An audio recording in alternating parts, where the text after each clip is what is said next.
This war is about to enter a dangerous phase.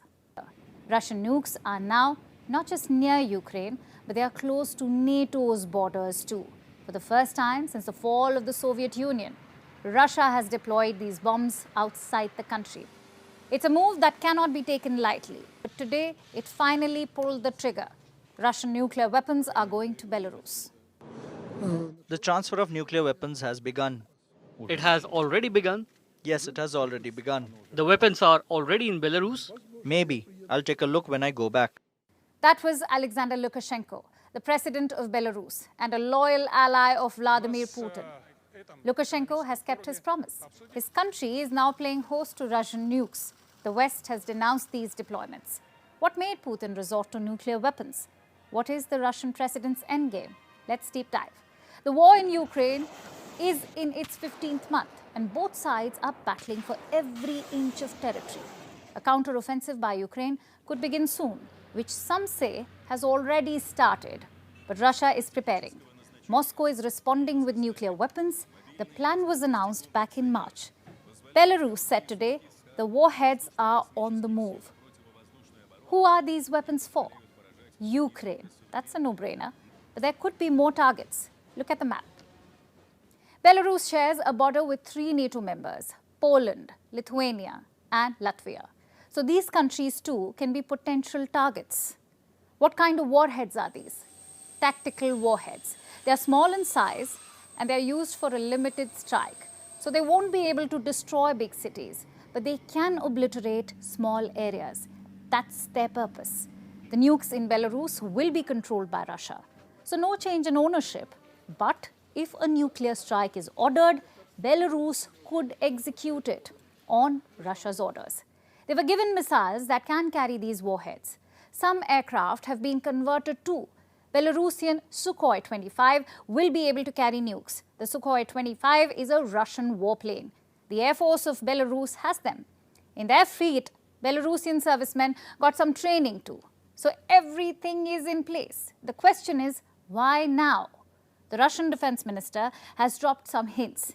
He was in Minsk to finalize some specifics about this arrangement to store the nukes. Listen to his comments. The collective West is essentially waging an undeclared war against our countries. The West was doing all it could to prolong and escalate the armed conflict in Ukraine. Allow me to simplify that. Russia says the war in Ukraine has turned into a proxy battle, and the West wants to extend the conflict by arming the Ukrainian forces. That's the allegation by Russia. So the nukes are deterrents, a way for Russia to take control and perhaps influence the outcome of this war. The US has called Russia's move irresponsible. I would say that we strongly condemn the arrangement. As we have made clear, the use of chemical, biological, or nuclear weapons in this conflict would be met with severe consequences. Washington has condemned the move. But what are they doing to stop Moscow? Will it change its own nuclear posture? Will America reinforce its own nuclear deterrence? The answer to that question is a no. For now, the US has decided to do nothing. We have not seen any reason to adjust our own nuclear posture. You've heard us say that before, nor any indications Russia is preparing to use nuclear weapons for Belarus.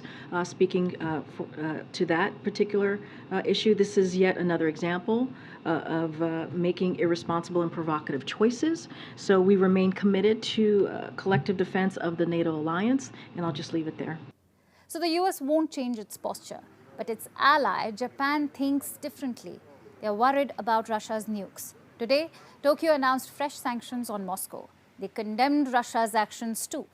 We are aware of the announcement by both Russia and Belarus. As the only country to have suffered atomic bombings during wartime, Japan never accepts Russia's nuclear menace, let alone its use. A nuclear menace. Japan is not mincing its words there. Expect this war of words to intensify. What about the actual war in Ukraine? Well, the fighting is escalating.